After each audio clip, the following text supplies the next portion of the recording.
वंदे मातरम बच्चों, आज हम लोग साइंस लेक्चर 3 में आवेशों के प्रकार और उनकी अन्योन्य क्रियाएं देखेंगे और इसमें हम सीखेंगे। हम अगले क्रियाकलाप के लिए कुछ वस्तुएं सारणी 15.1 में चुनते हैं। जैसे हम यहाँ पर देखते हैं 15.1 सारणी में कि रिफिल को हमने पॉलीथीन पे रगड़ा तो वो कागज के टुकड़े को आकर्षित करती थी और ये आवेशित वस्तु थी। गुब्बारा वो हम पॉलीथीन या ऊनी वस्त्र या शुष्क बाल पर रगड़ते थे तो उसको आकर्षित करती थी। तो अभी हमें करना क्या है कि जो ये 15.3 क्रियाकलाप है बच्चों, आप 2 गुब्बारे लेना अपने घर में, दोनों गुब्बारों को फुलाना सावधानी पूर्वक, ये गुब्बारे टूटे ना, और इन्हें इस तरह से लटकाना कि एक दूसरे को छुए ना, स्पर्श करना यानी कि छूना, वे एक दूसरे को ना छुएं, ठीक। और दोनों गुब्बारों को किसी ऊनी कपड़े से रगड़ना, ऊनी कपड़े से आप रगड़िएगा और छोड़ दीजिए। छोड़ने के बाद आप जो भी देखना उसे आप लिखना कि भाई छोड़ने के बाद ये दोनों एक दूसरे से अलग हुए कि एक दूसरे को छुए, एक दूसरे को एक पास में आ गए। तो बच्चों ये जो प्रयोग है, अगर आप 2 गुब्बारे फुलाकर उन्हें एक ऊनी कपड़े से रगड़ेंगे तो वे एक दूसरे से दूर जाएंगे, अर्थात वे एक दूसरे से प्रतिकर्षित हो जाएंगे, आकर्षित नहीं होंगे। आकर्षित का मतलब होता है एक दूसरे के पास आना, आकर्षण होना। जैसे आप लोहा लो और चुम्बक लो, एक दूसरे को लटकाओ तो वो एक दूसरे के पास आ जाता है, तो वे आकर्षित नहीं अर्थात प्रतिकर्षित होंगे। तो ये जो प्रयोग है इसमें आप ये देखेंगे कि जो गुब्बारे हैं उसको ऊनी कपड़ा पर रगड़ने पर वे एक दूसरे से प्रतिकर्षित होते हैं, अर्थात दूर दूर चले जाते हैं। अच्छा बच्चों, अब हम एक और क्रियाकलाप देखते हैं। हम इसमें ये जो क्रियाकलाप हम करेंगे इसमें पेन के बेकार रिफिल लेंगे और उसको रिफिल को लेकर पॉलीथीन से रगड़ना है, ठीक है। जैसे पॉलीथीन है तो उसको खूब ऐसे रगड़ेंगे, खाली रिफिल को ऐसे करते हुए ऐसे रगड़ना है, ठीक है। खूब रगड़ना है उस रिफिल को, खाली रिफिल लेकर रगड़ना है। तो आप ऐसे रगड़ेंगे तो क्या देखेंगे, और उससे फिर क्या करना है, एक रिफिल को पॉलीथीन से रगड़का है, कागज के गिलास को स्टैंड की भांति उपयोग करना है। ये जो कागज का गिलास है उसको स्टैंड ले लेना, एज ए स्टैंड। फिर आप देखिए उस गिलास में करते हुए इसे उसी गिलास में रखना है, यानी जो आप अपने रिफिल लेंगे ये जो लिखा है, ठीक है। दूसरी रिफिल को पॉलीथीन के साथ लेना, फिर से उसे रगड़ना और इसे आवेशित रिफिल के निकट ले जाना है।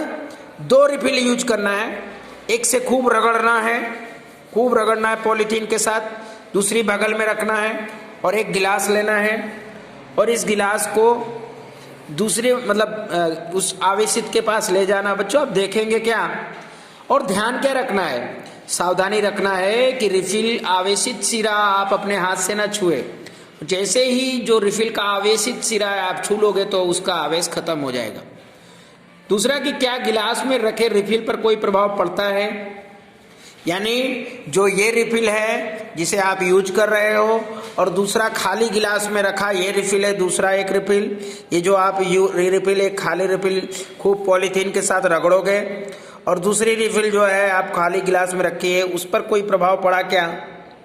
तो बच्चों आप देखेंगे कि ये एक दूसरे को, अब दूसरा आप नोटिस कीजिए कि क्या ये एक रिफिल दूसरे रिफिल को आकर्षित करती है या प्रतिकर्षित करती है। प्रतिकर्षित यानी कि दूर भाग जाना, आकर्षित यानी पास आ जाना। तो इस क्रियाकलाप में आप देखेंगे और सीखेंगे कि क्या एक रिफिल को जो पॉलीथीन पर हम रगड़ रहे हैं वो आकर्षित होती है अथवा प्रतिकर्षित होती है, ठीक है। इसी क्रियाकलाप में आप ये भी सीखेंगे कि जो ऐसी आवेशित वस्तुएं हैं एक दूसरे के निकट अगर हम उनको लाते हैं तो जो उसी पदार्थ से बनी है, आप देखेंगे कि रिफिल, दोनों रिफिल एक ही पदार्थ की बनी है है ना। और अगर वे आवेशित हो जाती हैं एक दूसरे से। दूसरा इसमें देखेंगे कि यदि भिन्न पदार्थों से बनी हैं तो दो आवेशित वस्तुओं को एक दूसरे के निकट लाएं तो क्या कंडीशन होता है। यानी कि इसमें आप प्रयोग में ये सीखेंगे कि एक ही पदार्थ से बनी दो वस्तुओं को आवेशित होने पर क्या उनमें आकर्षण होता है या प्रतिकर्षण होता है। दूसरा ये सीखेंगे कि अगर अलग अलग पदार्थों से बनी हैं, भिन्न पदार्थों से बनी हैं, भिन्न यानी कि अलग अलग, अगर दो वस्तुएं अलग अलग पदार्थों से बनी हैं और एक आवेशित है, दो आवेशित, यानी मान लो इनमें से एक आवेशित है या दूसरी आवेशित है या दोनों आवेशित हैं, उनको पास में लाइए एक दूसरे के तो क्या होगा। ठीक है। अच्छा, अब हम चलो समझते हैं इसको। अभी हमने देखा कि एक रिफिल को हमने आवेशित किया किसमें, पॉलीथीन में रगड़कर। जब हमने उसको गिलास में दूसरे रखे हुए रिफिल पर रखा तो वो एक दूसरे को आकर्षित कर दी, यहाँ देखिए, है ना। दूसरा, अब गुब्बारा लेते हैं, अर्थात एक ही पदार्थ की बनी वस्तुएं एक दूसरे पर आकर्षित हो जाती है। अब हम गुब्बारा लेते हैं और रिफिल का यूज करते हैं, जो कि दोनों अलग अलग पदार्थ के बने हैं। तो एक रिफिल को पहले की भांति फिर से रगड़ना है और वो गिलास में रखना है। अब हम रिफिल को के निकट एक फूला हुआ गुब्बारा, जो कि आवेशित गुब्बारा है, उसको लाएंगे और प्रेक्षण करेंगे। प्रेक्षण यानी कि देखना, ऑब्जर्व करना। तो क्या देखेंगे कि जो विपरीत आवेश हैं एक दूसरे को खींच रहे हैं, मीन्स आकर्षित करते हैं। तो बच्चों, हमने इस प्रयोग से क्या सीखा, हमने इसमें से सीखा कि एक आवेशित गुब्बारे ने दूसरे आवेशित गुब्बारे को प्रतिकर्षित किया, यानी अलग अलग चले गए वो। दूसरा, हमने ये सीखा कि एक आवेशित रिफिल ने दूसरी आवेशित रिफिल को भी प्रतिकर्षित किया, यानी इस रिफिल ने दूसरे रिफिल के दूर चली गई। परंतु आपने ये सीखा कि एक आवेशित गुब्बारे ने एक आवेशित रिफिल को अपनी ओर आकर्षित किया।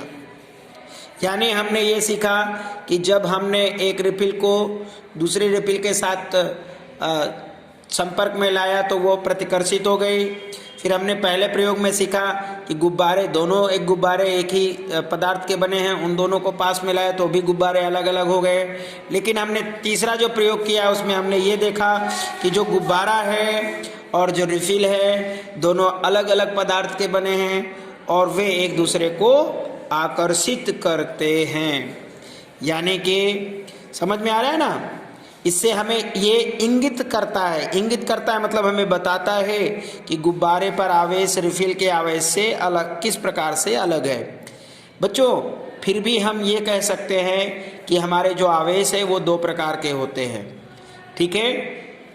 क्या हम ये भी कह सकते हैं कि सजातीय, यानी एक ही प्रकार के जो होते हैं बच्चों, सजातीय आवेश एक दूसरे को प्रतिकर्षित करते हैं, जबकि विजातीय आवेश एक दूसरे को आकर्षित करते हैं ना।